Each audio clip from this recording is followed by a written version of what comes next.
आज सामाजिक विज्ञान का प्री बोर्ड था और उसका पेपर हम सॉल्यूशन करने जा रहे हैं। तो हमारे विद्यालय का नाम है श्री जम्बेश्वर विद्या मंदिर उच्च माध्यमिक विद्यालय लांबा। और पहला क्वेश्चन हम लेते हैं सामाजिक विज्ञान का प्री बोर्ड था। पहला क्वेश्चन है वुड्स ब्रेडन वुड्स सम्मेलन में किस संस्था की स्थापना की गई। तो इसमें ब्रेडन वुड्स सम्मेलन 1944 में हुआ था और इसमें दो संस्थाओं की स्थापना की गई थी। एक तो विश्व बैंक था और दूसरा था अंतर्राष्ट्रीय मुद्रा कोष। Option B right. अंतर्राष्ट्रीय मुद्रा कोष और विश्व बैंक की स्थापना की गई थी। तो इसमें अंतर्राष्ट्रीय मुद्रा कोष दिया गया है और ये ऑप्शन बी राइट, उनकी स्थापना 1944 में की गई थी। दूसरा क्वेश्चन है किस राज्य में काली मृदा पाई जाती है। तो काली मृदा पाई जाती है महाराष्ट्र में। महाराष्ट्र है जहां पर काली मृदा पाई जाती है। Option B right. तीसरा क्वेश्चन है टाइगर प्रोजेक्ट की शुरुआत कब हुई। तो टाइगर प्रोजेक्ट की शुरुआत 1973 में हुई थी। 1973 में टाइगर प्रोजेक्ट की शुरुआत हुई थी।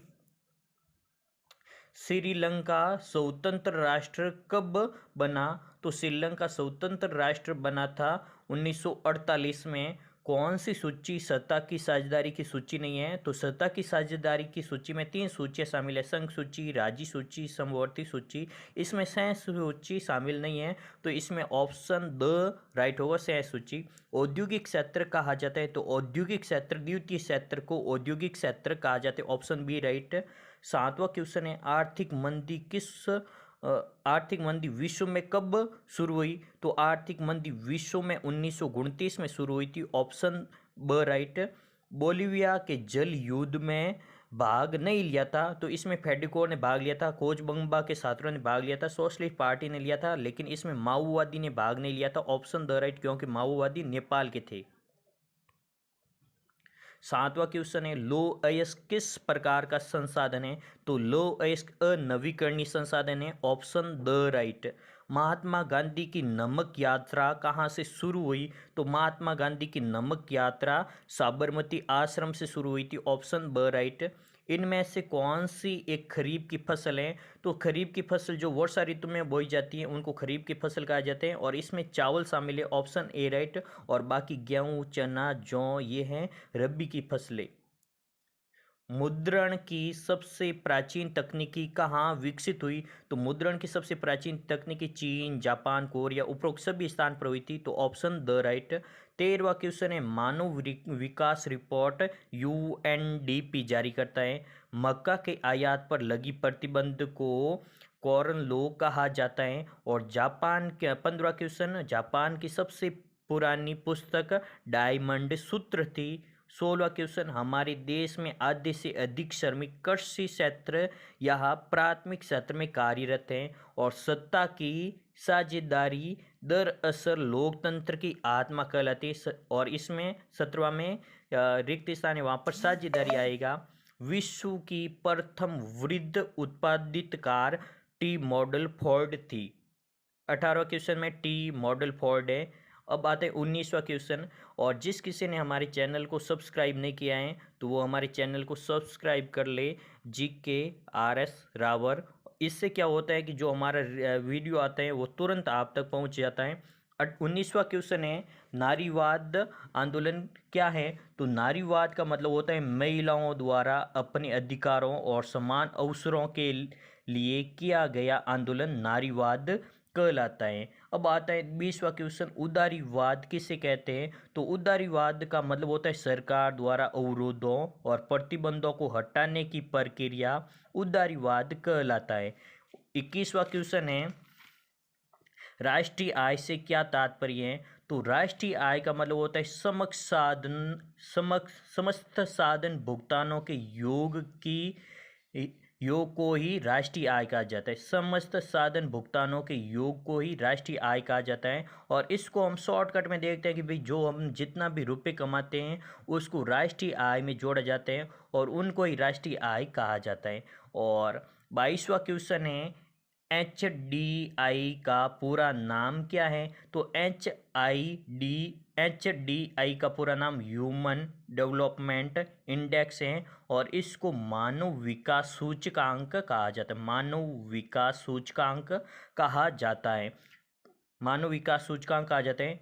23वां क्वेश्चन है, सिल्क मार्ग से आप क्या समझते हैं? तो सिल्क मार्ग से तात्पर्य है कि चीन की रेशम को पश्चिमी देशों तक पहुंचाने के लिए जिस मार्ग से निकलते थे उसे रेशम मार्ग कहा जाता है। अभी चीन की जो रेशम थी उनको जिस मार्ग से पश्चिमी देशों को पहुंचाया जाता था उनको सिल्क मार्ग कहा जाता है। सतत पोषणी विकास से आप क्या समझते हैं? 24वां क्वेश्चन है, सतत पोषणी विकास से आप क्या समझते हैं? तो सतत पोषणी विकास से तात्पर्य है कि ऐसा विकास जो पर्यावरण को बिना नुकसान पहुंचाए और हमारी आने वाली पीढ़ी को ध्यान में रखकर किया गया विकास सतत पोषणी विकास कहलाता है। 25वां क्वेश्चन है, सकल घरेलू उत्पाद क्या है? तो सकल घरेलू उत्पाद का मतलब होता है किसी देश के एक वर्ष में उत्पादित वस्तुओं और सेवाओं के अंतिम बाजार मूल्य के जोड़ को सकल घरेलू उत्पाद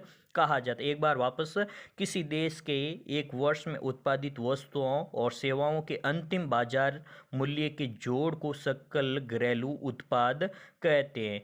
और 26वां क्वेश्चन है, ऋण की शर्तें क्या हैं? लिखिए। तो ऋण की शर्तों का मतलब होता है किसी हम व्यक्ति से या बैंक से जब पैसे उधार लेते हैं तो वो हमारे सामने कुछ शर्तें रखते हैं, जैसे भाई ब्याज कितना लिया जाएगा और कागजात हमसे मांगते हैं कि कुछ कागज दिया जाए और कितने वर्ष के अंदर वापस पैसे कर दिए जाएंगे। तो वे जिस प्रकार के हमारे सामने शर्तें रखते हैं, जैसे भाई ब्याज इतनी मिति से ब्याज लिया जाएगा, ये डॉक्यूमेंट दो, आपके घर के डॉक्यूमेंट दो या कोई जेवरात रखो, तो ये शर्तें होती हैं और इनको ही ऋण की शर्तें कहा जाता है। 27वां क्वेश्चन है, सीढ़ीदार कृषि किसे कहते हैं? तो सीढ़ीदार कृषि का मतलब होता है कि पहाड़ी इलाका होता है वहाँ पर छोटे छोटे खेत बनाकर कृषि कार्य करना सीढ़ीदार कृषि कहलाता है। पहाड़ी इलाका होता है, पर्वतीय इलाका होता है, वहाँ पर छोटे छोटे खेत बनाकर कृषि कार्य करना सीढ़ीदार कृषि कहलाता है। और इस सीढ़ीदार कृषि से क्या होता है कि भी मृदा अपरदन नहीं होता है, मृदा का अपरदन रुक जाता है। और अब हम आगे आगे का क्वेश्चन लेते हैं। 28वां क्वेश्चन, निवेश और विदेशी निवेश किसे कहते हैं? तो निवेश का मतलब होता है बहुराष्ट्रीय कंपनियों द्वारा अपने देश में भूमि, इमारत और मशीनी सामान खरीदने के लिए जिस मुद्रा का प्रयोग किया जाता है उसे विदेशी देशी इसे निवेश कहा जाता है। अभी बहुराष्ट्रीय कंपनियां होती हैं और वो अपने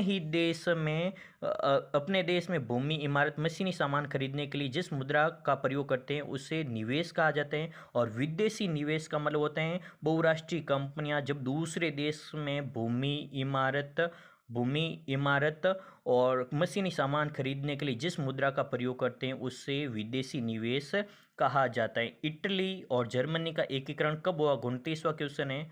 तो इसमें क्या होता है कि भाई इटली का एकीकरण 1867 से 1800 इटली का एकीकरण हुआ। जर्मनी का एकीकरण लेते हैं पहले। तो जर्मनी का एकीकरण हुआ था 1867 से 1871 में हुआ था। और इटली का एकीकरण लेते हैं तो इटली का एकीकरण 1859 से 1870 में हुआ था। वापस एक बार, इटली का एकीकरण 1859 से लेकर 1870 में हुआ और जर्मनी का एकीकरण 1867 से लेकर 1871 में जर्मनी का एकीकरण हुआ था। जाल वेराइन से क्या तात्पर्य है? तो जाल वेराइन का मतलब होता है ये एक शुल्क संघ था और जिसकी स्थापना 1834 में पर्सा की पहल पर की गई थी और इनका मुख्य उद्देश्य था शुल्क अवरोधों को समाप्त करना। और आज हम इतना ही क्वेश्चन लेते हैं, 30 क्वेश्चन। बाकी के क्वेश्चन हम कल सॉल्यूशन करेंगे। और जिस किसी ने हमारे चैनल को सब्सक्राइब नहीं किया है वो हमारे चैनल को सब्सक्राइब कर ले ताकि हमारे वीडियो जल्दी आप तक पहुंच सके।